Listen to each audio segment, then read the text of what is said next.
നോക്കാം ഈ മണിക്കൂറിലെ പ്രധാന വാർത്തകൾ. സെനറ്റ് ഹാളിലെ ഭാരതാംബ ചിത്രവിവാദത്തിൽ കേരള സർവകലാശാല രജിസ്ട്രാർക്ക് സസ്പെൻഷൻ. KS അനിൽകുമാറിനെ സസ്പെൻഡ് ചെയ്തത് വൈസ് ചാൻസലർ. ഗവർണറോട് അനാദരവ് കാട്ടിയെന്ന് കണ്ടെത്തൽ.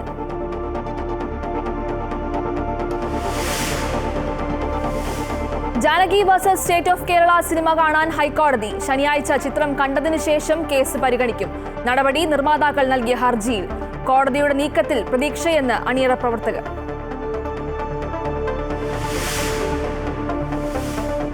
അന്താരാഷ്ട്ര ആണവോർജ്ജ ഏജൻസിയുമായുള്ള സഹകരണം അവസാനിപ്പിച്ച് ഇറാൻ. അമേരിക്കൻ ആക്രമണത്തിൽ ഫോർദോ ആണവ നിലയത്തിന് ഭീമമായ നാശനഷ്ടമുണ്ടായി. തകർച്ചയുടെ കണക്കെടുപ്പ് നടക്കുന്നുവെന്ന് ഇറാൻ വിദേശകാര്യമന്ത്രി.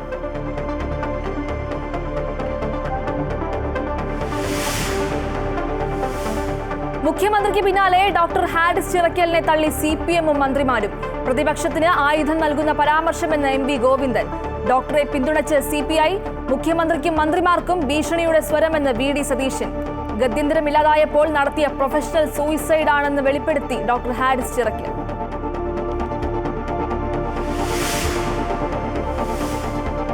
ഇംഗ്ലണ്ടിനെതിരായ രണ്ടാം ടെസ്റ്റിൽ ഇന്ത്യക്ക് ഭേദപ്പെട്ട തുടക്കം. 1 വിക്കറ്റ് നഷ്ടമായി. ജസ്പ്രീത് ബുംറയ്ക്ക് വിശ്രമം. നിതീഷ് കുമാർ, വാഷിംഗ്ടൺ, ആകാശ് ദീപ് എന്നിവർ ടീമിൽ. ഭാരതാംബ ചിത്രവിവാദത്തിൽ കേരള സർവകലാശാല രജിസ്ട്രാർക്ക് സസ്പെൻഷൻ. KS അനിൽകുമാറിനെ സസ്പെൻഡ് ചെയ്തു. വിവരങ്ങളുമായി അൺഫിൽറ്റ് ചേരുന്നുണ്ട്. അൺഫിൽറ്റ്, രജിസ്ട്രാറെ സസ്പെൻഡ് ചെയ്തുള്ള ഉത്തരവ് ഗവർണർ സർക്കാർ പോരിന്റെ ഭാഗമാണോ? അതോടൊപ്പം തന്നെ ഈ ഗവർണർ പങ്കെടുക്കുന്ന പരിപാടിയിൽ ഗവർണറോട് അനാദരവ് കാട്ടുന്ന തലത്തിലുള്ള നിലപാടാണോ ഈ സസ്പെൻഷനിലേക്ക് വഴിവെച്ചത്? തീർച്ചയായും ഗവർണർ ജൂൺ 25-നായിരുന്നു സെനറ്റ് ഹാളിൽ പരിപാടി നടന്നത്. അതൊരു സ്വകാര്യ സംഘാടകരുടെ പരിപാടിയായിരുന്നു. ആ പരിപാടിയിലായിരുന്നു, ഔദ്യോഗിക പരിപാടിയായിരുന്നില്ല. ആ പരിപാടി ഗവർണർ പങ്കെടുക്കുന്ന ആ പരിപാടിയിലായിരുന്നു അവിടെ ഭാരതാംബയുടെ ചിത്രം പ്രദർശിപ്പിച്ചിരുന്നത്. എന്നാൽ ആ ചിത്രം സെനറ്റ് ഹാളിൽ നിന്ന് മാറ്റണമെന്ന് ആവശ്യപ്പെട്ട് SFIയും KSU ഒക്കെ പ്രതിഷേധവുമായി രംഗത്ത് വന്നിരുന്നു. പക്ഷേ അത് അവിടെ നിന്ന് മാറ്റാനാവുന്നില്ല എന്ന് സംഘാടകർ പറയുന്നു. ഇതേ ചൊല്ലിയുള്ള തർക്കം ഉണ്ടാകുന്നു. വലിയ രീതിയിൽ തന്നെ സംഘർഷമൊക്കെ ഉണ്ടാകുന്ന കാഴ്ച നമ്മൾ കണ്ടിരുന്നു. അത് ഒരാഴ്ച മുമ്പാണ് ഈ സംഭവം ഉണ്ടായത്. അതിന് പിന്നാലെ അവിടെ അപ്പോൾ തന്നെയും വൈസ് ചാൻസലറായിരുന്ന മോഹൻ കുന്നുമൽ രജിസ്ട്രാറുടെ പ്രതിസ്ഥാനത്ത് രജിസ്ട്രാർക്കെതിരെ ആരോപണവുമായി രംഗത്ത് വരികയും ഒക്കെ ചെയ്തിരുന്നു. ഇതിന് പിന്നാലെയാണ് രജിസ്ട്രാറുടെ നടപടി ചട്ടലംഘനം, ഗവർണറോട് അനാദരവ് കാട്ടി എന്ന രീതിയിൽ രജിസ്ട്രാറുടെ പെരുമാറ്റം അനുചിതമായിരുന്നുവെന്നും അടിസ്ഥാനരഹിതമായ ആരോപണങ്ങളുടെ പേരിലാണ് അദ്ദേഹം പ്രവർത്തിച്ചതെന്നും VC രാജ്ഭവൻ ഒരു പ്രാഥമിക റിപ്പോർട്ട് നൽകിയിരുന്നു. അതിന് പ്രധാനമായും പറയുന്നത് അതായത് ദേശീയഗാനം ഗവർണർ വരുന്ന സമയത്ത് ദേശീയഗാനം പാടി തുടങ്ങുമ്പോൾ തന്നെയും പരിപാടിയുടെ നടക്കാൻ പറ്റില്ല എന്ന രീതിയിൽ അത് ക്യാൻസൽ ചെയ്ത പരിപാടി റദ്ദാക്കിക്കൊണ്ട് തീരുമാനം വരുന്നു. അത് ഗവർണറോടുള്ള അനാദരവാണ് എന്ന രീതിയിലാണ് ഇപ്പൊ വൈസ് ചാൻസലർ രാജ്ഭവന് റിപ്പോർട്ട് നൽകിയിരിക്കുന്നത്. ക്രിമിനൽ സ്വഭാവമുള്ള പ്രത്യാഘാതങ്ങൾ ഉണ്ടാക്കാവുന്ന വിഷയമായതിനാൽ സമഗ്രമായ ഒരു അന്വേഷണം വേണമെന്ന് ആദ്യം നൽകിയ പ്രാഥമിക റിപ്പോർട്ടിൽ ഗവർണർക്ക് VC പറയുകയും ചെയ്തിരുന്നു. അപ്പൊ രജിസ്ട്രാർക്ക് കൃത്യമായ ഒരു ഉത്തരവാദിത്വ ബോധം ഉണ്ടായില്ല. ഒരു മതചിഹ്നത്തെ കുറിച്ച് വ്യക്തമായ വിവരങ്ങളോ വിശ്വാസയോഗ്യമായ റിപ്പോർട്ടോ ഒന്നുമില്ലാതെയാണ് രജിസ്ട്രാർ പ്രവർത്തിച്ചത്. മാത്രമല്ല registrar, security officer, public relations officer എന്നിവരിൽ നിന്നുള്ള ഒരു റിപ്പോർട്ടിലും ഈ ആരോപിക്കപ്പെട്ട ചിഹ്നം എന്താണെന്നോ അത് ഏത് മതത്തെ പ്രതിനിധീകരിക്കുന്നുവെന്നോ വ്യക്തമാക്കുന്നില്ല. മാത്രമല്ല വേദിയിൽ സന്നിഹിതനായിരുന്നിട്ടും ഈ രജിസ്ട്രാർക്ക് താൻ അത്തരമൊരു ചിഹ്നം കണ്ടുവന്ന് നേരിട്ട് സാക്ഷ്യപ്പെടുത്താനും ഒന്നും സാധിച്ചില്ല. ഈ രീതിയിലാണ് പ്രധാനമായും ഈ രജിസ്ട്രാർ അനിൽകുമാറിനെതിരെ കുറ്റങ്ങൾ ഓരോന്നായി vice chancellor Mohanan Kunnummal report നൽകിയിരിക്കുന്നത്. ദേശീയഗാനം ആലപിക്കുമ്പോഴും ഗവർണർ വേദിയിലായിരിക്കുമ്പോഴും ഹാളിലുള്ള അനുമതി റദ്ദാക്കിയ രജിസ്ട്രാറുടെ നടപടി അത് ധിക്കാരപരമായിരുന്നു എന്നാണ് മോഹനൻ കുന്നുമ്മൽ ഈ റിപ്പോർട്ടിൽ രേഖപ്പെടുത്തിയിരിക്കുന്നത്. അപ്പോൾ ഇത് സർവകലാശാലയുടെ വിശ്വാസ്യത ഇല്ലാതാക്കുന്ന ഒരു നടപടിയാണെന്നും ഗവർണർ പദവിയോടുള്ള അനാദരമാണെന്നും റിപ്പോർട്ടിൽ പറയുന്നു. ഇതൊക്കെ തന്നെ യൂണിവേഴ്സിറ്റി നിയമപ്രകാരം ഹാളിൽ മതപരമായ പ്രാർത്ഥനകളും പ്രസംഗങ്ങളും മാത്രമാണ് നിരോധിച്ചിട്ടുള്ളത്. എന്നാൽ ചിത്രങ്ങൾ പ്രദർശിപ്പിക്കുന്നതിന് നിരോധനമില്ല. യൂണിവേഴ്സിറ്റിയുടെ ചട്ടത്തിൽ വ്യവസ്ഥയില്ല എന്നും VC റിപ്പോർട്ടിൽ പ്രത്യേകം പറയുന്നുണ്ട്. ഇതിന്റെയൊക്കെ അടിസ്ഥാനത്തിലാണ് അന്വേഷണ വിധേയമായി ഈ ഗവർണർ രജിസ്ട്രാറെ സസ്പെൻഡ് ചെയ്തുകൊണ്ടുള്ള ഉത്തരവ് ഇപ്പോൾ വൈസ് ചാൻസലറുടെ ഭാഗത്ത് നിന്നാക്കുന്നത്.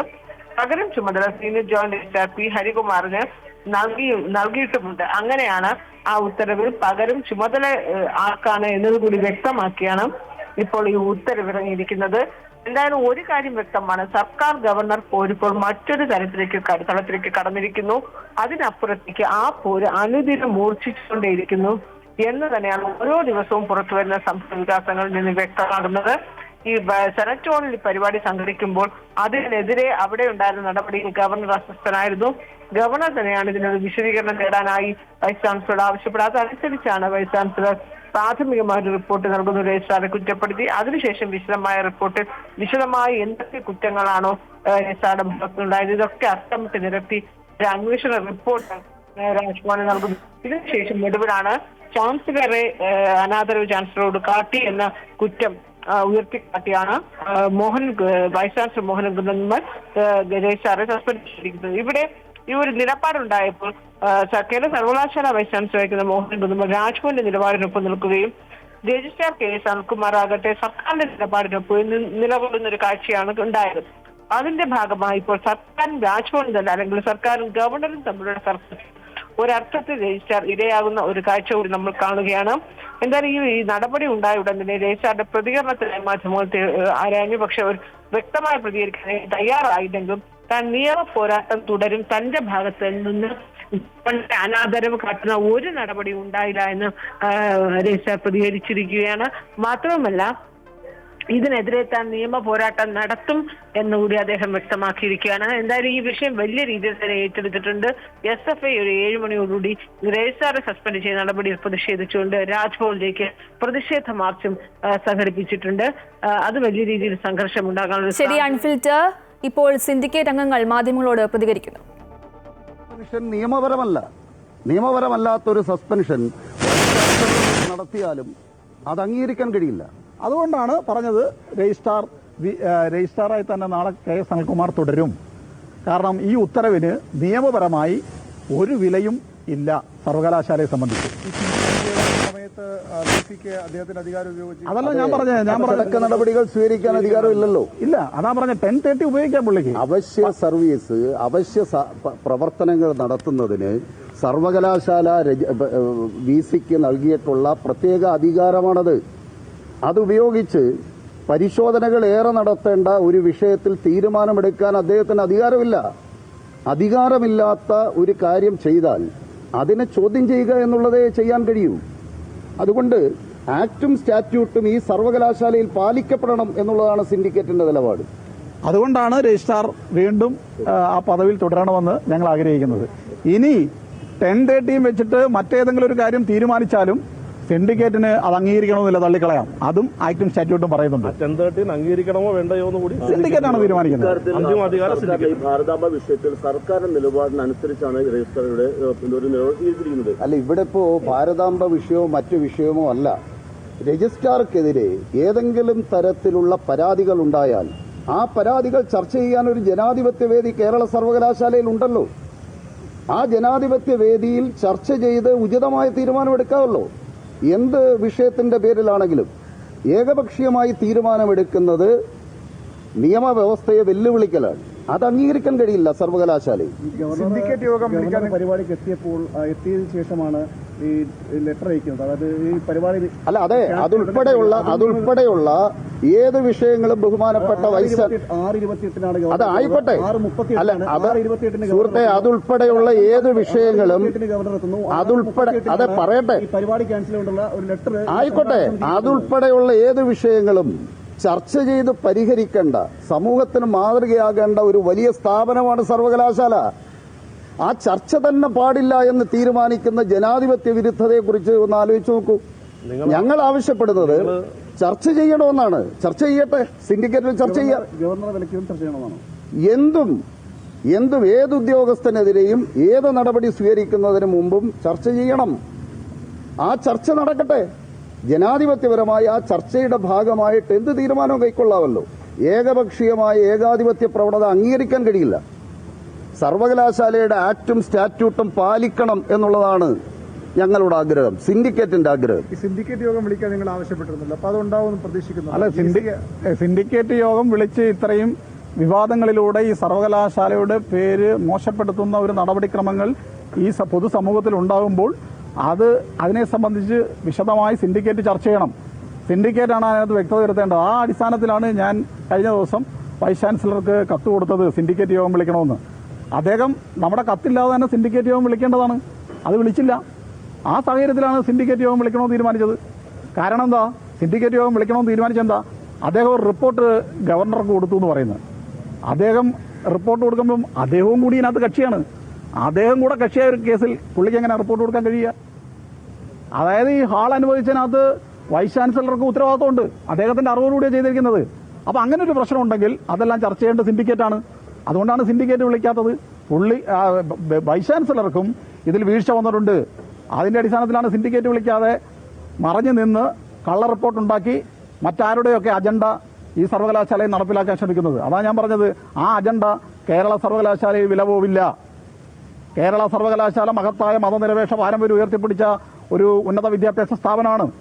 ജനാധിപത്യപരമായി ജനാധിപത്യത്തിന്റെ ഏറ്റവും മഹത്തരമായ കടമകൾ നിർവഹിച്ച് മുന്നോട്ട് പോകുന്ന ഒരു സർവകലാശാലയാണ്. അവിടെ ജനാധിപത്യവും മതനിരപേക്ഷതയും തകർക്കാൻ ആരെങ്കിലും ഉപയോഗിച്ച് ശ്രമം നടത്തിയാൽ അത് ഈ സർവകലാശാല അംഗീകരിക്കില്ല. നിങ്ങൾ സർവകലാശാലയുടെ ആക്ടും സ്റ്റാറ്റ്യൂട്ടും പരിശോധിക്കൂ. ആ ആക്ടും സ്റ്റാറ്റ്യൂട്ടും സർവകലാശാല ജനാധിപത്യപരമായി മാത്രം പ്രവർത്തിക്കണമെന്ന് ആഗ്രഹിക്കുന്ന നിയമസംഹിതകളാണ്. വൈസ് ചാൻസലർ പറഞ്ഞു തരുന്നുണ്ട് വൈസ് ചാൻസലർക്ക് ഏകപക്ഷീയമായി, ചാൻസലർക്ക് ഏകപക്ഷീയമായി അല്ലെങ്കിൽ സിൻഡിക്കേറ്റിന് ഏകപക്ഷീയമായി ഏതെങ്കിലും ഒരു തീരുമാനമെടുക്കാൻ കഴിയില്ല. അതിന്റെ ഘടന എങ്ങനെയാണ്? അതിന്റെ ജനാധിപത്യ മൂല്യത്തെയാണ് ഈ സർവകലാശാലയുടെ വൈസ് ചാൻസലർ പാലിക്കേണ്ടത് എന്നാണ് സിൻഡിക്കേറ്റിന്റെ അഭിപ്രായം. Okay, thank you. KS അനിൽകുമാറിന്റെ സസ്പെൻഷൻ ചട്ടലംഘനമാണെന്നും ഇത് ഒറ്റയ്ക്കൊരാൾ തീരുമാനം എടുക്കേണ്ട വിഷയമല്ലെന്നും ചർച്ച ചെയ്ത് തീരുമാനിക്കണമെന്നുമാണ് ഇപ്പോൾ സിൻഡിക്കേറ്റ് അംഗങ്ങൾ പ്രതികരിച്ചത്.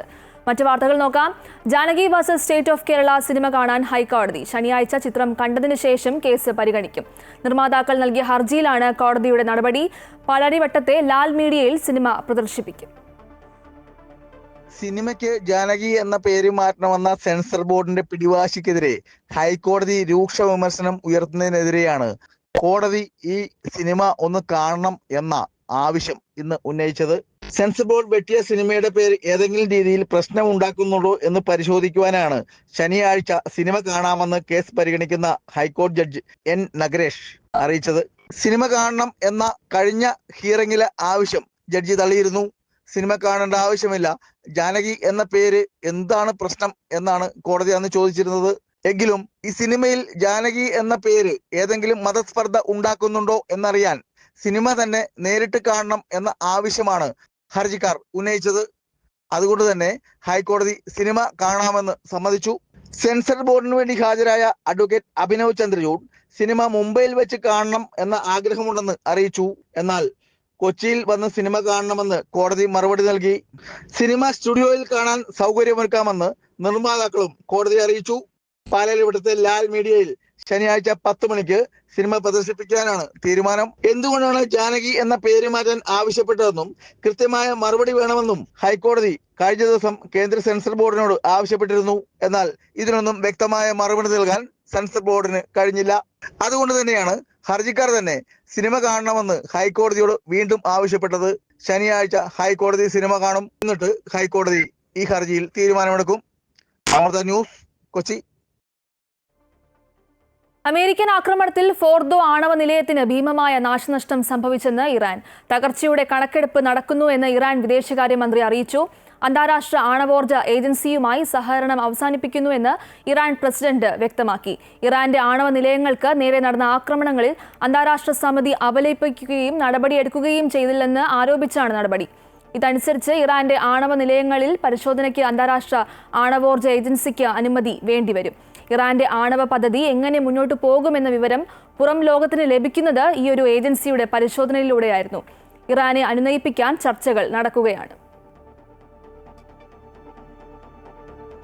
ഗാസയിൽ വെടിനിർത്തൽ എന്ന അമേരിക്കൻ പ്രസിഡന്റ് ഡൊണാൾഡ് ട്രംപ് 60 ദിവസത്തെ വെടിനിർത്തലിനുള്ള വ്യവസ്ഥകൾ ഇസ്രായേൽ അംഗീകരിച്ചിട്ടുണ്ടെന്നും ട്രംപ് സോഷ്യൽ മീഡിയയിൽ വ്യക്തമാക്കി. അതിനിടെ യമനിൽ നിന്ന് ഇസ്രായേലിലേക്ക് ഹൂതികൾ മിസൈൽ ആക്രമണം നടത്തി. വെടിനിർത്തൽ കരാർ ഹമാസ് അംഗീകരിക്കുമെന്നാണ് പ്രതീക്ഷയെന്നും അംഗീകരിക്കുന്നതാണ് നല്ലതെന്നും ട്രംപ് മുന്നറിയിപ്പ് നൽകി. യുദ്ധം തുടർന്നാൽ സ്ഥിതി രൂക്ഷമാകും. ഗാസയിൽ ശാശ്വത സമാധാനം പുനഃസ്ഥാപിക്കുകയാണ് ലക്ഷ്യം. സമാധാനത്തിനായി പ്രയത്നിച്ച ഖത്തറും ഈജിപ്തും കരാർ സംബന്ധിച്ച അന്തിമ നിർദ്ദേശങ്ങൾ അവതരിപ്പിക്കുമെന്നും Trump the truth social media പ്ലാറ്റ്ഫോമിൽ കുറിച്ചു. ഇസ്രായേൽ പ്രധാനമന്ത്രി ബെഞ്ചമിൻ നെതന്യാഹുവും ട്രംപും അടുത്തയാഴ്ച കൂടിക്കാഴ്ച നടത്താനിരിക്കെയാണ് ട്രംപിന്റെ വെടിനിർത്തൽ പ്രഖ്യാപനം. തിങ്കളാഴ്ച വൈറ്റ് ഹൌസിലാണ് നിർണായക കൂടിക്കാഴ്ച. ഇതിനു മുന്നോടിയായി ഇസ്രായേൽ സുരക്ഷാ മന്ത്രിസഭയുടെ യോഗം ശനിയാഴ്ച ചേരും. ട്രംപ് ജനുവരിയിൽ അധികാരമേറ്റതിനു ശേഷം ഇത് 3ാം തവണയാണ് നെതന്യാഹു അമേരിക്ക സന്ദർശിക്കുന്നത്. ഹമാസുമായുള്ള ബന്ദിക്കൈമാറ്റത്തിലും ഇസ്രായേൽ ധാരണയിലെത്തിയേക്കുമെന്നും റിപ്പോർട്ടുകളുണ്ട്. കഴിഞ്ഞ 24 മണിക്കൂറിൽ ഗാസയിൽ ഇസ്രായേൽ നടത്തിയ ആക്രമണത്തിൽ 100ലേറെ പലസ്തീനികളാണ് കൊല്ലപ്പെട്ടത്. ഭക്ഷണം കാത്തുനിന്ന ആൾക്കൂട്ടത്തിന് നേർക്കുണ്ടായ ആക്രമണത്തിൽ മാത്രം 24 പേർ കൊല്ലപ്പെട്ടു. ഗാസയിൽ പട്ടിണി മരണം വിതയ്ക്കുകയാണെന്ന് UN വ്യക്തമാക്കി. വെടിനിർത്തൽ ചർച്ചയ്ക്കിടയിലും ഗാസയിൽ ഇസ്രായേലിന്റെ ക്രൂരത തുടരുകയാണ്. അതിനിടെ ഇസ്രായേലിലേക്ക് യമനിൽ നിന്ന് ഹൂതികൾ മിസൈൽ ആക്രമണം നടത്തി. എന്നാൽ അയൺ ഡോം വ്യോമപ്രതിരോധ സംവിധാനം മിസൈലുകൾ തടുത്തുവെന്നും നാശനഷ്ടങ്ങളോ പരിക്കുകളോ ഇല്ലെന്നും ഇസ്രായേൽ വ്യക്തമാക്കി. ആക്രമണത്തിന് പിന്നാലെ ഇസ്രായേൽ വ്യോമാതിർത്തി അടച്ചു. കടുത്ത തിരിച്ചടി നൽകുമെന്ന് ഇസ്രായേൽ അറിയിച്ചിട്ടുണ്ട്. ഗാസയിലെ പലസ്തീനികളെ പിന്തുണച്ചാണ് ഹൂതികൾ മിസൈൽ ആക്രമണം നടത്തിയത്. യമന് നേരെ B-2 ബോംബർ വിമാനങ്ങൾ അയക്കേണ്ടി വരുമെന്ന് ഇസ്രായേലിലെ US അംബാസിഡർ മൈക്ക് ഹക്കാബി മുന്നറിയിപ്പ് നൽകിയിട്ടുണ്ട്. News desk Amrita news. മുഖ്യമന്ത്രിക്ക് പിന്നാലെ ഡോക്ടർ ഹാരിസ് ചിറക്കലിനെ തള്ളി CPM-ഉം മന്ത്രിമാരും. വെളിപ്പെടുത്തൽ പ്രതിപക്ഷത്തിന് ആയുധം നൽകുന്നതാണ് എന്ന് CPM സംസ്ഥാന സെക്രട്ടറി MV ഗോവിന്ദൻ പറഞ്ഞു. മാധ്യമങ്ങളോട് പ്രതികരിക്കാൻ മന്ത്രി വീണ ജോർജ് തയ്യാറായില്ല. അതേസമയം ഹാരിസിനെ പിന്തുണച്ച് CPI സംസ്ഥാന സെക്രട്ടറി ബിനോയ് വിശ്വവും BJP സംസ്ഥാന അധ്യക്ഷൻ രാജീവ് ചന്ദ്രശേഖറും ഡോക്ടർമാരുടെ സംഘടനയും രംഗത്തെത്തി. സംഭവിച്ച കാര്യങ്ങളും പരിഹാരങ്ങളും വിദഗ്ധ സമിതിക്ക് മുന്നിൽ പറഞ്ഞിട്ടുണ്ടെന്ന് ഡോക്ടർ ഹാരിസും വ്യക്തമാക്കി. ഡോക്ടർ ഹാരിസ് അർപ്പണബോധത്തോടെ ജോലി ചെയ്യുന്ന ഉദ്യോഗസ്ഥനാണെങ്കിലും ഇയാളുടെ വെളിപ്പെടുത്തൽ ആരോഗ്യ മേഖലയെ തെറ്റായി ചിത്രീകരിക്കുന്നതിന് കാരണമായി എന്നാണ് മുഖ്യമന്ത്രി പിണറായി വിജയൻ വിമർശിച്ചത്. ഇതിന് പിന്നാലെയാണ് CPM മന്ത്രിമാരും നേതാക്കളും ഹാരിസിനെതിരെ രംഗത്തെത്തിയത്. ഹാരിസിന്റെ വെളിപ്പെടുത്തൽ പ്രതിപക്ഷത്തിന് ആയുധം നൽകുന്നതിന് തുല്യമാണെന്ന് പാർട്ടി സംസ്ഥാന സെക്രട്ടറി MV ഗോവിന്ദൻ പറഞ്ഞു. വിഷയം ചൂണ്ടിക്കാണിക്കേണ്ടത് എങ്ങനെയാണോ അങ്ങനെ ചൂണ്ടിക്കാണിക്കണം. അങ്ങനെ അല്ലാതെ ചൂണ്ടിക്കാണിക്കുന്ന കാര്യത്തെയാണ് വിമർശനാത്മകമായിട്ട് പറഞ്ഞത്. അല്ല, പ്രശ്നം ഉണ്ടായാൽ പരിഹരിക്കും. അതിൽ പ്രശ്നമൊക്കെ ഉണ്ടാവും. നൂറുകണക്കിന് ആശുപത്രികളും മെഡിക്കൽ കോളേജ് ഉൾപ്പെടെയുള്ള നിരവധി സംവിധാനങ്ങളുള്ള ഒരു സംസ്ഥാനത്തിൻ്റെ അകത്ത് എവിടെയെങ്കിലും ചില പ്രശ്നങ്ങളൊന്നും ഉണ്ടാവില്ല എന്ന് പറയാൻ പറ്റില്ല. ഉണ്ടാവും. ആ ഉണ്ടാവുന്നത് ശ്രദ്ധയിൽപ്പെട്ട് ഉടനെ തന്നെ പരിഹരിക്കാൻ ആവശ്യമായ നിലപാട് സ്വീകരിക്കുകയും ചെയ്തു, പരിഹരിക്കുകയും ചെയ്തു. അത്രയേ ഉള്ളൂ കാര്യം. ഹാരിസിന്റെ വെളിപ്പെടുത്തൽ ഇരിക്കുന്ന സ്ഥാനത്തിന് യോജിച്ചതല്ലെന്ന് മന്ത്രി സജി ചെറിയാനും പ്രതികരിച്ചു. ദേശാഭിമാനിയും ഹാരിസിന്റെ മുഖപ്രസംഗത്തിൽ വിമർശിച്ചു. ഹാരിസിൻ്റേത് തിരുത്തലല്ല തകർക്കലാണെന്നാണ് ദേശാഭിമാനിയുടെ വിമർശനം. ഹാരിസ് ഉന്നയിക്കപ്പെട്ട പ്രശ്നം പരിഹരിച്ചെങ്കിലും പൊതുജനാരോഗ്യ മേഖലയെ തകർക്കാനുള്ള നീക്കമാണ് പ്രതിപക്ഷം നടത്തുന്നതെന്നും ദേശാഭിമാനി കുറ്റപ്പെടുത്തി. എന്നാൽ ഡോക്ടറുടെ വെളിപ്പെടുത്തലിൽ പ്രതികരിക്കാൻ ആരോഗ്യമന്ത്രി വീണ ജോർജ് തയ്യാറായില്ല. അതേസമയം ഹാരിസിനെ പിന്തുണച്ച് CPI-യും BJP-യും ഡോക്ടർമാരുടെ സംഘടനയായ KGM-CTA-യും രംഗത്തെത്തി. ഹാരിസിന്റെ വെളിപ്പെടുത്തലിൽ കുനിഷ്ടുള്ളതായി തോന്നുന്നില്ലെന്നും സർവീസ് ചട്ടങ്ങളുടെ ലംഘനം നടന്നിട്ടുണ്ടോ എന്ന കാര്യം സർക്കാർ പരിശോധിക്കട്ടെ എന്നും CPI സംസ്ഥാന സെക്രട്ടറി ബിനോയ് വിശ്വം പറഞ്ഞു. സത്യം പറഞ്ഞ ഡോക്ടറെ സർക്കാർ വിമർശിക്കുകയാണെന്നും തെറ്റുപറ്റിയെന്ന് മുഖ്യമന്ത്രിയും ആരോഗ്യമന്ത്രിയും സമ്മതിക്കുകയാണ് വേണ്ടതെന്നും BJP സംസ്ഥാന അധ്യക്ഷൻ രാജീവ് ചന്ദ്രശേഖർ പറഞ്ഞു. ഡോക്ടർക്കെതിരെ നടപടി സ്വീകരിച്ചാൽ അതിനെ ചെറുക്കുമെന്ന് KGM-CTA-യും വ്യക്തമാക്കി. അതേസമയം താൻ നടത്തിയത് പ്രൊഫഷണൽ സൂയിസൈഡാണെന്നും തൻ്റെ വെളിപ്പെടുത്തലിൻ്റെ പേരിൽ സമരങ്ങളും പ്രശ്നങ്ങളും ഉണ്ടാകരുതെന്നും അത് തൻ്റെ ഉദ്ദേശശുദ്ധിയെ ബാധിക്കുമെന്നും ഡോക്ടർ ഹാരിസ് പറഞ്ഞു. മന്ത്രിയെയും മന്ത്രിസഭയെയും താൻ കുറ്റപ്പെടുത്തിയിട്ടില്ല. തനിക്കെതിരെ നടപടി ഉണ്ടാകുമെന്നറിയാമെന്നും ഡോക്ടർ ഹാരിസ് ചിറക്കൽ പ്രതികരിച്ചു. ഇതിൻ്റെ എല്ലാ മാർഗങ്ങളും കൊട്ടിയടക്കപ്പെട്ടു, എല്ലാ രീതികളിലും പരാജയപ്പെട്ട് കഴിഞ്ഞപ്പോഴാണ് അതിലേക്ക് പോയത്. അതിന് ശിക്ഷാ നടപടികൾ വരും എന്നെനിക്ക് തീർച്ചയായിട്ടും ഉറപ്പുമുണ്ട്. ഇതുപോലത്തെ ഉപകരണങ്ങളുടെ ക്ഷാമം പലതും ഉണ്ട് നിലവിൽ. അത് ഞാൻ അന്ന് വിദഗ്ധ സമിതിയോട് ഞാനെല്ലാം അതിൻ്റെ എല്ലാ തെളിവുകളോടെ തന്നെ സൂചിപ്പിച്ചിരുന്നു. അവരതിനെ കുറച്ച് പ്രതിവിധികളും അന്ന് സജസ്റ്റ് ചെയ്തു ഞാൻ തന്നെ. അമൃത ന്യൂസ്, തിരുവനന്തപുരം. തിരുവനന്തപുരം മെഡിക്കൽ കോളേജിലെ ഉപകരണ പ്രതിസന്ധിയെക്കുറിച്ച് ഡോക്ടർ ഹാരിസ് ചിറക്കൽ നടത്തിയ വെളിപ്പെടുത്തലിൽ വിദഗ്ധ സമിതി റിപ്പോർട്ട് ഈ ആഴ്ച സമർപ്പിക്കും. മെഡിക്കൽ കോളേജിലെ ഉപകരണങ്ങൾ വാങ്ങുന്നതിലെ നടപടിക്രമങ്ങൾ ലഘൂകരിക്കുന്നതിനുള്ള നിർദ്ദേശങ്ങൾ റിപ്പോർട്ടിലുണ്ടാകും. റിപ്പോർട്ട് സമർപ്പിക്കുന്നതിന് പിന്നാലെ മെഡിക്കൽ കോളേജിലെ അധ്യാപക തലത്തിൽ അഴിച്ചുപണികൾക്കും സാധ്യതയുണ്ട്. ഡോക്ടർ ഹാരിസ് ചിറക്കൽ വിഷയത്തിൽ എം പി ഗോവിന്ദന്റെയും മുഖ്യമന്ത്രിയുടെയും പ്രതികരണത്തിന് ഭീഷണിയുടെ സ്വരമുണ്ടെന്ന് പ്രതിപക്ഷ നേതാവ് വി.ഡി. സതീശൻ. എല്ലാവരും സംസാരിക്കുന്നത് പരസ്പര വിരുദ്ധമാണ്. ഇനി ആരും തുറന്നു പറയാതിരിക്കാനാണ് ഭയപ്പെടുത്തുന്നത് എന്നും അദ്ദേഹം വിമർശിച്ചു. പരസ്പര വിരുദ്ധമായിട്ടാണ് ഇവരെല്ലാവരും സംസാരിക്കുന്നത്. ആരോഗ്യമന്ത്രി ആദ്യം പറഞ്ഞതല്ല പിന്നീട് പറഞ്ഞത്, പിന്നീട് ആരോഗ്യമന്ത്രി പറഞ്ഞതല്ല മുഖ്യമന്ത്രി പറഞ്ഞത്. ഇവരുടെ ഇപ്പോൾ സംസാരിക്കുന്നതിന് ഒരു ഭീഷണിയുടെ സ്വരമുണ്ട്. അത് സത്യം നടന്നു പറഞ്ഞവരെ ഭയപ്പെടുത്തരുത്. ഒരു ഭീഷണിയുടെ സ്വരമുണ്ട്, മുഖ്യമന്ത്രിയുടെ സ്വരത്തിലുണ്ട്, എം പി ഗോവിന്ദൻ്റെ വർത്തമാനത്തിലുണ്ട്. അത് വേണ്ട, അത് ശരിയല്ല. ഇത് തിരുവനന്തപുരം മെഡിക്കൽ കോളേജിൽ മാത്രമുള്ളതല്ല, കേരളത്തിലെ എല്ലാ മെഡിക്കൽ കോളേജുകളിലും എല്ലാ സർക്കാർ ആശുപത്രികളിലും ഇതിനേക്കാൾ ദയനീയമാണ്. ആലപ്പുഴയിലും കോഴിക്കോടുമൊക്കെ ഇതിനേക്കാൾ ദയനീയമായ സ്ഥിതിയാണ്. ആരോഗ്യ മേഖലയിലെ പ്രശ്നങ്ങൾ ജനജീവിതത്തെ ബാധിക്കുന്ന തരത്തിലേക്ക് മാറിയെന്ന് KPCC president Sunny Joseph. Thiruvananthapuram medical കോളേജിലുണ്ടായത് ഗുരുതര വീഴ്ചയാണ്. ഡോക്ടർ ഹാരിസ് ചിറക്കൽ പുറത്തു കൊണ്ടുവന്നത് കേരളത്തിന്റെ പൊതു അവസ്ഥയാണ്. അദ്ദേഹത്തെ ശാസിച്ച് വരുതിയിൽ നിർത്താനാണ് മുഖ്യമന്ത്രിയുടെ ശ്രമം. വരും ദിവസങ്ങളിൽ കോൺഗ്രസ് കമ്മിറ്റികളുടെ നേതൃത്വത്തിൽ പ്രതിഷേധ പരിപാടികൾ സംഘടിപ്പിക്കുമെന്നും സണ്ണി ജോസഫ് പ്രതികരിച്ചു. സ്വകാര്യ മേഖലയിലെ ചികിത്സാ ചെലവ് വളരെ ഭാരിച്ചതാണ്. അത് താങ്ങാൻ കഴിയാത്ത സാധാരണക്കാരും പാവപ്പെട്ടവരുമാണ് ഗവൺമെൻറ് ആശുപത്രികളിൽ ശരണം തേടുന്നത്. അവർ ഇന്ന് ഗത്യന്തരമില്ലാതെ അവർ വലിയ പ്രതിസന്ധിയിലാണ്. അവരിൽ നിന്ന് പിരിവെടുത്ത് ആവശ്യമായ ശസ്ത്രക്രിയാ ഉപകരണങ്ങൾ വാങ്ങേണ്ട ഒരു ദുരവസ്ഥയാണ് ഈ ഡോക്ടർ ഹാരിസ് കേരളത്തിൻ്റെ പൊതുജനങ്ങളുടെ മുമ്പിൽ അവതരിപ്പിച്ചതെങ്കിൽ അത് ഉൾക്കൊണ്ട് അത് അംഗീകരിച്ച് അത് തിരുത്തുന്നതിന് പകരം അദ്ദേഹത്തെ തിരുത്താനും അദ്ദേഹത്തെ ശാസിച്ച് വരുതിയിൽ നിർത്താനുമാണ് കേരളത്തിൻ്റെ മുഖ്യമന്ത്രി ശ്രമിച്ചത്. സർക്കാർ ഇപ്പോഴും ഈ വിഷയത്തെ തികഞ്ഞ അവഗണനാ മനോഭാവത്തോടെ കാണുന്നതിൻ്റെ ഭാഗമായിട്ട് തന്നെ സർക്കാരിൻ്റെ അവഗണനാ നയം അവസാനിപ്പിക്കണം, തെറ്റുകൾ തിരുത്തണം, ആരോഗ്യരംഗം ശാക്തീകരിക്കണം, കുറ്റമറ്റതാക്കണം എന്നാവശ്യപ്പെട്ടുകൊണ്ട് കേരളത്തിലെ എല്ലാ താലൂക്ക് ഹെഡ്ക്വാർട്ടേഴ്സ് താലൂക്ക് ആശുപത്രികളുടെയും മുൻപിൽ ബ്ലോക്ക് കോൺഗ്രസ് കമ്മിറ്റികളുടെ നേതൃത്വത്തിൽ ഈ മാസം 8-ാം തീയതി ധർണാ സമരം സംഘടിപ്പിക്കുന്നു. ഈ മാസം 8-ാം തീയതി എല്ലാ ബ്ലോക്ക് 280-ലധികം വരുന്ന ബ്ലോക്ക് കോൺഗ്രസ് കമ്മിറ്റികളുടെ നേതൃത്വത്തിൽ സമരം നടക്കുന്നു. അതിനുശേഷമുള്ള കാര്യങ്ങൾ അതിൻ്റെ ഡെവലപ്മെൻ്റ് അടിസ്ഥാനത്തിലായിരിക്കും കോൺഗ്രസ് പാർട്ടി തീരുമാനിക്കുന്നത്. കോഴിക്കോട് മെഡിക്കൽ കോളേജിലെ ചികിത്സാ സംവിധാനങ്ങൾ കാര്യക്ഷമമല്ലാത്തതിനാൽ രോഗികൾ കടുത്ത ദുരിതത്തിലാണ്. ഒരു MRI സ്കാനിംഗ് മെഷീൻ മാത്രമാണ് നിലവിലുള്ളത്. തീപിടുത്തത്തിൽ കത്തിപ്പോയ ഉപകരണങ്ങൾ ഇതുവരെയും മാറ്റി സ്ഥാപിച്ചിട്ടില്ല. അടിയന്തര സ്കാനിങ്ങിനൊഴികെ ആഴ്ചകളോളം കാത്തിരിക്കേണ്ട ഗതികേടിലാണ് രോഗികൾ. ഒരു MRI സ്കാനിംഗ് മെഷീൻ കൊണ്ടാണ് പ്രതിദിനം 1000-ഓളം രോഗികൾക്ക് സ്കാനിംഗ് നടത്തുന്നത്. തീപിടുത്തത്തിൽ കത്തിനശിച്ച MRI scanning machine, cardiovascular, gastroenterology എന്നിവ പുനഃസ്ഥാപിക്കുന്ന കാര്യത്തിൽ തീരുമാനമായിട്ടില്ല. സൂപ്പർ സ്പെഷ്യാലിറ്റി ബ്ലോക്കിലെ MRI സ്കാനിംഗ് മെഷീൻ കേടായി കിടക്കാൻ തുടങ്ങിയിട്ട് വർഷം 2ആയി. അടിയന്തരമല്ലാത്ത സ്കാനിങ്ങിന് 1.5 മാസമെങ്കിലും കാത്തിരിക്കണം. പരിശോധനാ ഫലത്തിന് മണിക്കൂറുകൾ നീണ്ട കാത്തിരിപ്പ്. എക്യുപ്മെൻറ്റ്സ് പലതും പ്രവർത്തിക്കുന്നില്ല.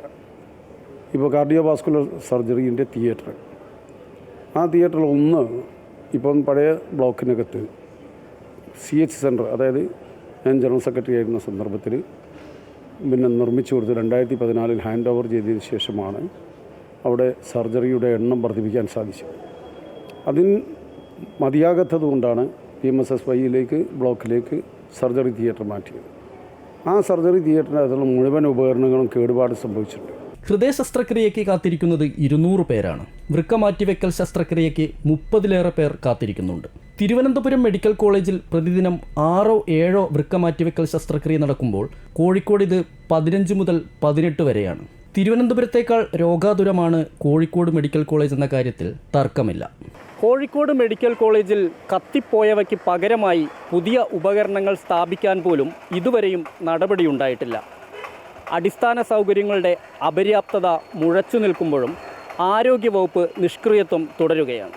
ക്യാമറാമാൻ അമർജിത്തിനൊപ്പം S. വിനേഷ് കുമാർ, അമൃത ന്യൂസ്, കോഴിക്കോട്. വിസ്മയ കേസിൽ പ്രതി കിരൺ കുമാറിന് ജാമ്യം അനുവദിച്ച് സുപ്രീം കോടതി. ശിക്ഷാവിധി മരവിപ്പിക്കണമെന്ന ഹർജി കോടതി അംഗീകരിച്ചു.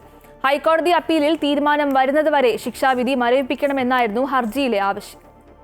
സ്ത്രീധന പീഡനത്തെ തുടർന്ന് കൊല്ലം നിലമേൽ സ്വദേശിനി വിസ്മയ ഭർത്തൃവീട്ടിൽ ആത്മഹത്യ ചെയ്ത കേസിലാണ് ഭർത്താവ് കിരൺ കുമാറിന് സുപ്രീം കോടതി ജാമ്യം അനുവദിച്ചത്. തനിക്കെതിരെ ആത്മഹത്യാ പ്രേരണ കുറ്റം നിലനിൽക്കില്ല എന്നായിരുന്നു ഹൈക്കോടതിയിൽ നൽകിയ ഹർജിയിലെ കിരൺ കുമാറിന്റെ വാദം.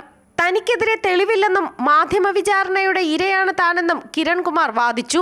ഈ ഹർജിയിൽ ഇതുവരെ തീരുമാനമുണ്ടാകാത്ത സാഹചര്യത്തിലാണ് ശിക്ഷാവിധി മരവിപ്പിച്ചുകൊണ്ട് സുപ്രീം കോടതി കിരൺകുമാറിന് ജാമ്യം നൽകിയത്.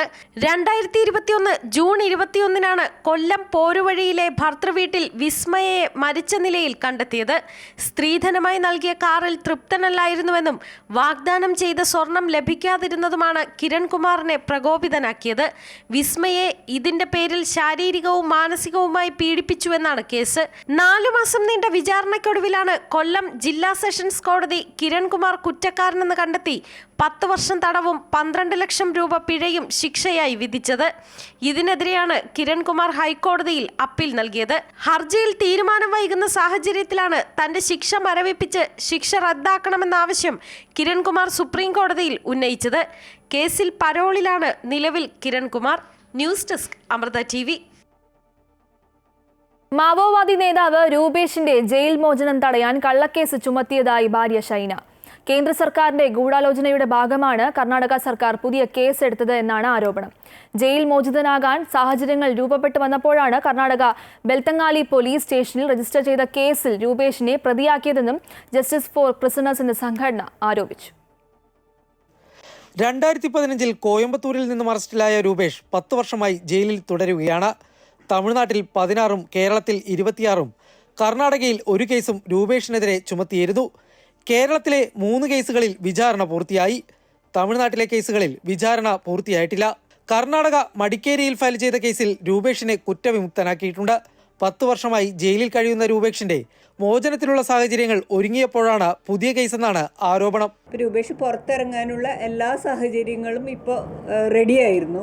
കർണാടകയിൽ നിന്നിട്ട് ഒരു പുതിയ കേസ് രൂപേഷിനെതിരായിട്ട് 2012 കർണാടകയിൽ രജിസ്റ്റർ ചെയ്തിട്ടുള്ള ഒരു എൻകൗണ്ടർ കേസാണ്. ആ കേസ് രൂപേഷിനെതിരായിട്ട് ഇപ്പോൾ കൊണ്ടുവരികയാണ് ചെയ്തിട്ടുള്ളത്. കർണാടക ബെല്ലത്തങ്ങാലി പോലീസ് സ്റ്റേഷനിൽ രജിസ്റ്റർ ചെയ്ത കേസ് 13 വർഷം പഴക്കമുള്ളതാണ്. ഈ കേസിൽ മറ്റു പ്രതികളെ നേരത്തെ അറസ്റ്റ് ചെയ്തിരുന്നു. അപ്പോഴൊന്നും രൂപേഷിനെ പ്രതിയാക്കിയില്ല.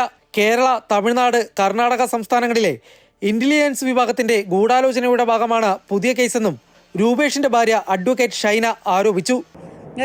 ഒരു കാലത്ത് പ്രതിയല്ലാത്ത രൂപേഷിൻ്റെ പേരിൽ ഈ 13 വർഷത്തിന് ശേഷം ഈ കേസ് കൊണ്ടുവന്നിട്ടുള്ളത് തടവുകാലം അനന്തമായിട്ട് നീട്ടിക്കൊണ്ടുപോകാനുള്ള ഒരു സ്റ്റേറ്റിന്റെ ഗൂഢാലോചനയാണെന്നാണ് നമ്മൾ മനസ്സിലാക്കുന്നത്. 2026 മാർച്ച് 31 രാജ്യത്തെ മാവോയിസ്റ്റ് പ്രസ്ഥാനങ്ങളെ ഇല്ലാതാക്കുമെന്ന് പ്രഖ്യാപിച്ച് കേന്ദ്ര സർക്കാർ ജനകീയ സമരങ്ങളെ അടിച്ചമർത്തുകയാണ്. മൗലികാവകാശങ്ങളുടെ ലംഘനമാണ് സർക്കാർ നടത്തുന്നതെന്നും ജസ്റ്റിസ് ഫോർ പ്രിസണേഴ്സ് എന്ന സംഘടന ആരോപിച്ചു. രൂപേഷിനെ അനന്തമായി തടവറയിൽ തള്ളാനുള്ള ശ്രമത്തിനെതിരെ പ്രതിഷേധം രൂപപ്പെടുത്തും. അഖിലേന്ത്യാ തലത്തിൽ ഇതിനുള്ള പ്രവർത്തനങ്ങൾ തുടങ്ങുമെന്നും ജസ്റ്റിസ് ഫോർ പ്രിസണേഴ്സ് അറിയിച്ചു. അമൃത ന്യൂസ്, കൊച്ചി. റവാഡ ചന്ദ്രശേഖറിനെ പുതിയ DGP-ആയി നിയമിച്ചതിനെ പരോക്ഷമായി വിമർശിച്ച് P. ജയരാജൻ. മെറിറ്റ് അടിസ്ഥാനത്തിലാണ് സർക്കാർ തീരുമാനമെന്നും സർക്കാർ തീരുമാനത്തിനൊപ്പമാണ് താനെന്നും P. ജയരാജൻ പറഞ്ഞു. മന്ത്രിസഭാ തീരുമാനത്തെ എതിർത്തിട്ടില്ലെന്നും അദ്ദേഹം വ്യക്തമാക്കി. കൂത്തുപറമ്പ് വെടിവെപ്പിൽ റവാഡയ്ക്ക് പങ്കുണ്ടോ എന്ന ചോദ്യത്തിൽ നിന്ന് അദ്ദേഹം ഇന്ന് ഒഴിഞ്ഞുമാറി. റവാഡ ചന്ദ്രശേഖരനെ നിശ്ചയിച്ചുകൊണ്ടുള്ള ആ മന്ത്രിസഭാ തീരുമാനത്തെ അനുകൂലിച്ചുകൊണ്ടാണ് പറഞ്ഞിട്ടുള്ളത്. അനുകൂലിച്ചുകൊണ്ട് പറഞ്ഞു എന്ന് ചില മാധ്യമങ്ങൾ കൊടുത്തു. കേന്ദ്ര ഗവൺമെൻറ് അയച്ചു വന്നിട്ടുള്ള 3 പേരുകൾ, ആ 3 പേരുകളിൽ ഒരാളെ മെറിറ്റ് അനുസരിച്ച് ഗവൺമെൻറ് തീരുമാനിച്ചിരിക്കുന്നു. CPM-മായി ബന്ധപ്പെട്ട കാര്യങ്ങളിലോ ഒരു വ്യതിചലനവും എൻ്റെ ഭാഗത്തുണ്ടായിട്ടില്ല. കൃത്യമായിട്ട് നിലപാട് പറഞ്ഞിട്ടുണ്ട്. സർക്കാരിൻ്റെ തീരുമാനത്തെപ്പറ്റി അഭിപ്രായം പറയേണ്ടത് സ്വാഭാവികമായിട്ടും സർക്കാരാണല്ലോ. മാധ്യമ സുഹൃത്തുക്കൾ ചോദിച്ചു പാർട്ടി എന്ന നിലയ്ക്ക് അഭിപ്രായം പറയേണ്ടത്. അപ്പോൾ സ്വാഭാവികമായിട്ടും പാർട്ടിയല്ലല്ലോ ഗവൺമെൻറ്റിനോട് ഇത് നിർദ്ദേശിക്കേണ്ടത്. ആ കാര്യമാണ് ഞാൻ പറഞ്ഞത്. EP ജയരാജന്റെ ആത്മകഥയുമായി ബന്ധപ്പെട്ട കേസിൽ പോലീസ് കുറ്റപത്രം സമർപ്പിച്ചു. DC ബുക്സ് മുൻ എഡിറ്റർ AV ശ്രീകുമാറിനെ മാത്രമാണ് കുറ്റപത്രത്തിൽ പ്രതി ചേർത്തിട്ടുള്ളത്. വ്യാജരേഖ ചമയ്ക്കൽ, IT ആക്ട് അടക്കമുള്ളവ ചുമത്തിയാണ് കുറ്റപത്രം. CPM നേതാവ് EP ജയരാജന്റെ ആത്മകഥ വിവാദ കേസിൽ കോട്ടയം CJM കോടതിയിലാണ് പോലീസ് കുറ്റപത്രം സമർപ്പിച്ചത്. കോട്ടയം ഈസ്റ്റ് പോലീസിനായിരുന്നു കേസിന്റെ അന്വേഷണം. DC ബുക്സ് പബ്ലിക്കേഷൻസ് വിഭാഗം മേധാവിയായിരുന്ന AV ശ്രീകുമാറിനെ മാത്രം പ്രതിയാക്കിയാണ് കുറ്റപത്രം സമർപ്പിച്ചിരിക്കുന്നത്. വ്യാജരേഖ ചമയ്ക്കൽ, IT ആക്ട് ലംഘനം അടക്കമുള്ള കുറ്റങ്ങളാണ് പോലീസ് ചുമത്തിയിരിക്കുന്നത്. ജയരാജന്റെ അനുമതി ഇല്ലാതെയാണ് പുസ്തകത്തിന്റെ ഭാഗങ്ങൾ പുറത്തുവിട്ടത് എന്നാണ് കുറ്റപത്രത്തിൽ പറയുന്നത്. ജയരാജൻ പറയാത്ത കാര്യങ്ങളാണ് പുറത്തുവിട്ടതെന്നും കുറ്റപത്രത്തിലുണ്ട്. പുസ്തകത്തിന്റെ ഭാഗങ്ങൾ പുറത്തു വന്നതിന് പിന്നിൽ ഗൂഢാലോചനയുണ്ടെന്നായിരുന്നു EP-യുടെ പരാതി. കോട്ടയം SP നടത്തിയ അന്വേഷണത്തിലാണ് ആത്മകഥാഭാഗം ചോർന്നത് DC ബുക്സിൽ നിന്നാണെന്ന് കണ്ടെത്തിയത്. ആത്മകഥ പ്രസിദ്ധീകരിക്കുന്നതിന് EP ജയരാജനും DC ബുക്സും തമ്മിൽ രേഖാമൂലമുള്ള കരാർ ഉണ്ടായിരുന്നില്ലെന്നും ജില്ലാ പോലീസ് മേധാവി DGP-ക്ക് മുൻപ് റിപ്പോർട്ട് നൽകിയിരുന്നു. ഏതായാലും ആത്മകഥ വിവാദവുമായി ബന്ധപ്പെട്ട കേസിൽ അന്വേഷണം ആരംഭിച്ച് 6 മാസത്തിന് ശേഷമാണ് കുറ്റപത്രം സമർപ്പിച്ചിരിക്കുന്നത്. അമൃത ന്യൂസ്, കോട്ടയം. കൊല്ലം മേയർക്കെതിരെ BJP നടത്തിയ പ്രതിഷേധത്തിൽ സംഘർഷം. നഗരത്തിലെ മാലിന്യ നിർമ്മാർജ്ജന പ്രവർത്തനങ്ങളിൽ കോർപ്പറേഷൻ വീഴ്ച വരുത്തിയെന്ന് ചൂണ്ടിക്കാട്ടിയായിരുന്നു BJP-യുടെ പ്രതിഷേധം. നിരവധി പ്രവർത്തകരെ പോലീസ് അറസ്റ്റ് ചെയ്ത് നീക്കി.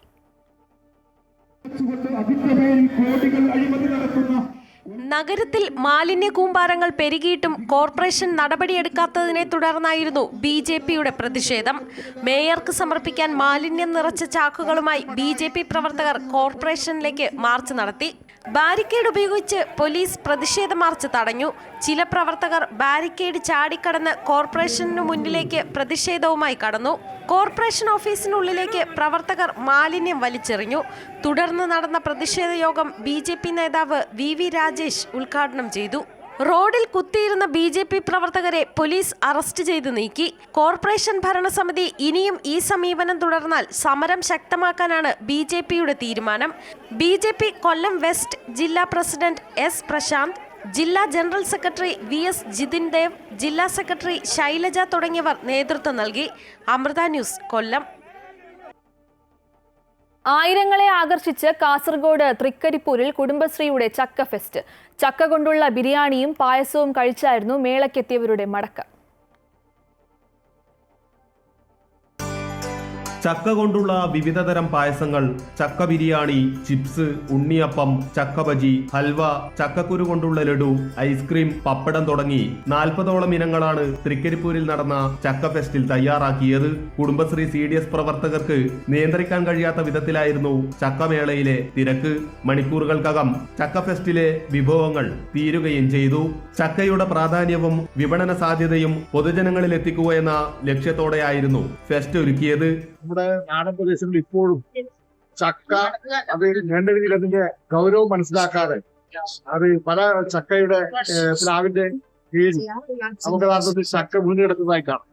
അപ്പൊ ആ ചക്കയുടെ മാറ്റം അതിന്റെ സന്ദേശം എത്തിക്കുക എന്നുള്ള ഉദ്ദേശത്തോടു കൂടി അതൊരു ഫെസ്റ്റ് സംഘടിപ്പിക്കാൻ തീരുമാനിക്കുക. വിവിധ വാർഡുകളിൽ നിന്നായി എത്തിച്ച വരിക്ക, തേൻ വരിക്ക വിഭാഗത്തിൽപ്പെട്ട ചക്കകളുടെ വിൽപ്പനയും ഫെസ്റ്റിൽ നടന്നു. 200 മുതൽ 300 രൂപ വരെ വിലക്കാണ് ചക്കകൾ വിറ്റുപോയത്. Amrita news, Kasaragod. Season of sparkle diamond ഫെസ്റ്റിന് തുടക്കം കുറിച്ച് ഭീമ ജ്വല്ലറി. വജ്രാഭരണങ്ങളുടെ മനോഹാരിത ആഘോഷമാക്കുക എന്ന ലക്ഷ്യത്തോടെയാണ് ഫെസ്റ്റ് സംഘടിപ്പിക്കുന്നത്.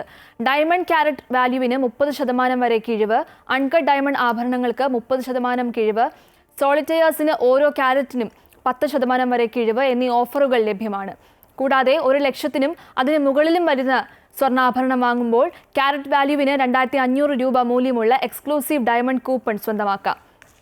കമ്മൽ, മോതിരം, പെൻഡന്റ് എന്നിവയുടെ 60,000 രൂപ വില വരുന്ന സെറ്റ് 49,999 രൂപയ്ക്ക് വാങ്ങാം. 6,999 രൂപ മുതലാണ് ഡയമണ്ട് ആഭരണങ്ങളുടെ വില ആരംഭിക്കുന്നത്. ഉപഭോക്താക്കൾക്കായി നറുക്കെടുപ്പും ഒരുക്കുന്നുണ്ട്. നറുക്കെടുപ്പിൽ വിജയികളാകുന്നവർക്ക് ഡയമണ്ട് പെൻഡന്റുകളോ സ്വർണ്ണ നാണയങ്ങളോ സമ്മാനമായി ലഭിക്കും. വിവാഹ ആവശ്യത്തിനുള്ള വജ്രാഭരണങ്ങൾ, നിത്യേന ഉപയോഗിക്കാവുന്ന വജ്രാഭരണങ്ങൾ, അൺകട്ട് ഡയമണ്ട് ആഭരണങ്ങൾ, സോളിറ്റയേഴ്സ് എന്നിവയുടെ പ്രദർശനം ഒരുക്കുന്നുണ്ട്. സീസൺ ഓഫ് സ്പാർക്കിൾ ആഘോഷം ഭീമ ജ്വൽസിന്റെ കേരളത്തിലെ എറണാകുളം, MG റോഡ്, ഇടപ്പള്ളി, തൃപ്പൂണിത്തുറ, അങ്കമാലി, കൊടുങ്ങല്ലൂർ, പെരിന്തൽമണ്ണ, തൊടുപുഴ, കോട്ടയം, തിരുവല്ല, പുനലൂർ ഷോറൂമുകളിൽ ജൂലൈ 27 വരെയാണ് നടത്തുക.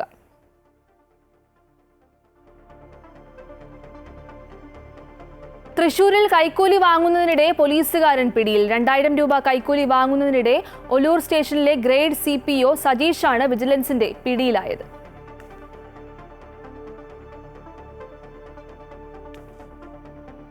സംസ്ഥാനത്തെ ഹയർ സെക്കൻഡറി മേഖലയുടെ പാഠ്യപദ്ധതി സമഗ്രമായി പരിഷ്കരിക്കുമെന്ന് മന്ത്രി വി ശിവൻകുട്ടി പറഞ്ഞു. നിലവിൽ 2015 പരിഷ്കരിച്ച പാഠപുസ്തകങ്ങളാണ് സ്കൂളിൽ ഉപയോഗിക്കുന്നത്. 1 മുതൽ 10 വരെ ക്ലാസുകളിലെ പാഠപുസ്തകങ്ങളാണ് പരിഷ്കരിക്കുന്നത്. ഉന്നത വിദ്യാഭ്യാസ മേഖലയിൽ കേരളം വരുത്തിയ മാറ്റങ്ങളും ഈ പരിഷ്കരണത്തിൽ പരിഗണിക്കുമെന്നും അദ്ദേഹം പറഞ്ഞു. ഈ ഹയർ സെക്കൻഡറി പാഠ്യപദ്ധതി പരിഷ്കരണം അത് ഇതേപോലെ വിദ്യാർത്ഥികളുടെ അഭിപ്രായം കേൾക്കുന്നു, രക്ഷകർത്താക്കളുടെ അഭിപ്രായം കേൾക്കുന്നു. അത് ഓരോ ജില്ലയിലും വിദ്യാഭ്യാസ ജില്ലയൊക്കെ അടിസ്ഥാനത്തിലായിരിക്കും കേൾക്കുന്നത്. വിദ്യാർത്ഥികൾ, രക്ഷകർത്താക്കൾ, അധ്യാപകർ, വിദ്യാഭ്യാസ വിദഗ്ധന്മാർ, യുവാക്കൾ, മറ്റ് തൊഴിലാളികൾ, അങ്ങനെയുള്ള എല്ലാവരുടെയും അഭിപ്രായങ്ങൾ, നിയമജ്ഞന്മാർ എല്ലാവരുടെയും അഭിപ്രായങ്ങൾ കേട്ടുകൊണ്ടായിരിക്കും ഈ ഹയർ സെക്കൻഡറിയുടെ പാഠ്യപദ്ധതി പരിഷ്കരണം നടപ്പിലാക്കുന്നു. അതിൻ്റെ തീയതി പിന്നാലെ അറിയിക്കുന്നതാണ്.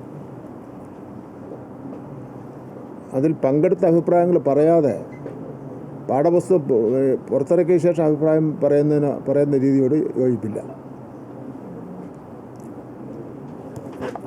നിലവിൽ 2015 പരിഷ്കരിച്ച പാഠപുസ്തകങ്ങളാണ് വിദ്യാലയങ്ങളിൽ ഇപ്പോൾ ഉപയോഗിച്ചു വരുന്നത്. കഴിഞ്ഞ 10 വർഷക്കാലത്തിനിടയിൽ വലിയ മാറ്റങ്ങളാണ് ലോകത്താകമാനം സംഭവിച്ചുകൊണ്ടിരിക്കുന്നത്. ഈ മാറ്റങ്ങളെല്ലാം പരിഗണിച്ചുകൊണ്ടും ഭാവിയിലെ വെല്ലുവിളികൾ പരിഗണിച്ചുകൊണ്ടാകും ഈ പാഠപുസ്തകം പരിഷ്കരിക്കുന്നത്. 1 മുതൽ 10 വരെ ക്ലാസ്സുകളിലെ പാഠപുസ്തക പരിഷ്കരണത്തിന് തുടർച്ചയും ഉന്നത വിദ്യാഭ്യാസ മേഖലയിലെ കേരളം വരുത്തിയ മാറ്റങ്ങളും ഈ പരിഷ്കരണത്തിൽ ഗൗരവമായി പരിഗണിക്കും. ആദ്യഘട്ടത്തിൽ SCRTയുടെ 80 ടൈറ്റിൽ പാഠപുസ്തകങ്ങളാണ് പരിഷ്കരിക്കുന്നത്. ഈ പ്രവർത്തനങ്ങൾ ഈ അധ്യയന വർഷം പൂർത്തീകരിച്ച് അടുത്ത വർഷം കുട്ടികളുടെ കയ്യിൽ പുതിയ പുസ്തകങ്ങൾ എത്തിച്ചേരും. നിറമുള്ള വസ്ത്രങ്ങൾ ധരിക്കുന്നതിൽ യുവാക്കൾക്ക് ഒപ്പമാണെന്ന് KPCC അധ്യക്ഷൻ സണ്ണി ജോസഫ്. യുവാക്കൾക്ക് അവരുടേതായ സ്വാതന്ത്ര്യം അനുവദിച്ചിട്ടുണ്ട്. വെള്ളയല്ലാത്ത ഒരു ഡ്രസ്സ് താൻ ഒരിക്കൽ വാങ്ങി. സണ്ണി ജോസഫ് എന്ന സങ്കല്പത്തിന് പോറലേറ്റുവെന്നാണ് അന്ന് 6ാം ക്ലാസ്സുകാരിയായ തന്റെ മകൾ പറഞ്ഞതെന്നും അദ്ദേഹം കൂട്ടിച്ചേർത്തു.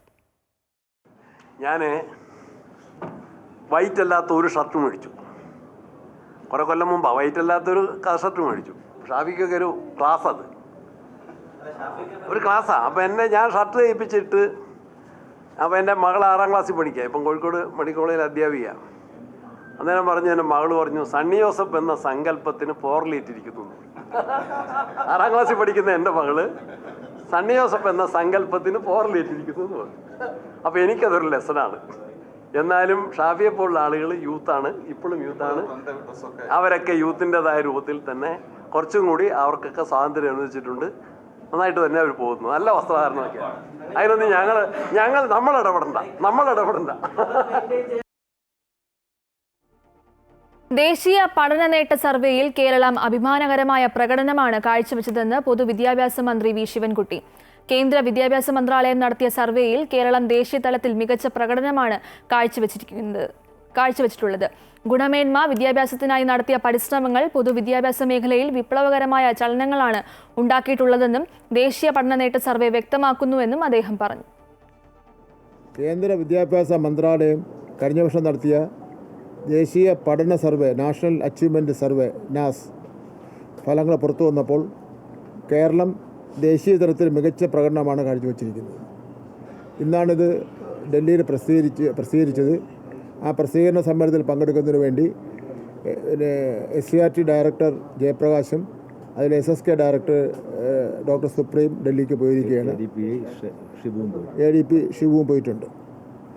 ഇത് നമ്മുടെ പൊതുവിദ്യാഭ്യാസ മേഖലയുടെ മികവിനും അധ്യാപകരുടെയും വിദ്യാർത്ഥികളുടെയും അർപ്പണബോധത്തിൻ്റെ തെളിവാണ്. 2021 ഇതിനു മുൻപ് ദേശീയ പഠന നേട്ട സർവേ നടത്തിയത്. അന്ന് 3, 5, 8 ക്ലാസ്സുകളിലാണ് സർവേ നടത്തിയത്. 2024 3, 6, 9 ക്ലാസ്സുകളിലെ വിദ്യാർത്ഥികളുടെ പഠന നിലവാരം വിലയിരുത്തുന്നതിനായി ഭാഷ, ഗണിതം, പരിസര പഠനം, ശാസ്ത്രം, സാമൂഹ്യശാസ്ത്രം എന്നീ വിഷയങ്ങളിലാണ് സർവേ നടത്തിയത്. സംസ്ഥാനത്തെ 1644 സ്കൂളുകളിൽ നിന്നായി 46,737 വിദ്യാർത്ഥികളാണ് ഈ സർവേയിൽ പങ്കെടുത്തത്. ദേശീയതലത്തിൽ 74,000 സ്കൂളുകളിലായി. ഇപ്പോൾ DYFI സംസ്ഥാന സെക്രട്ടറി VK സനോജ് മാധ്യമങ്ങളോട് പ്രതികരിക്കും.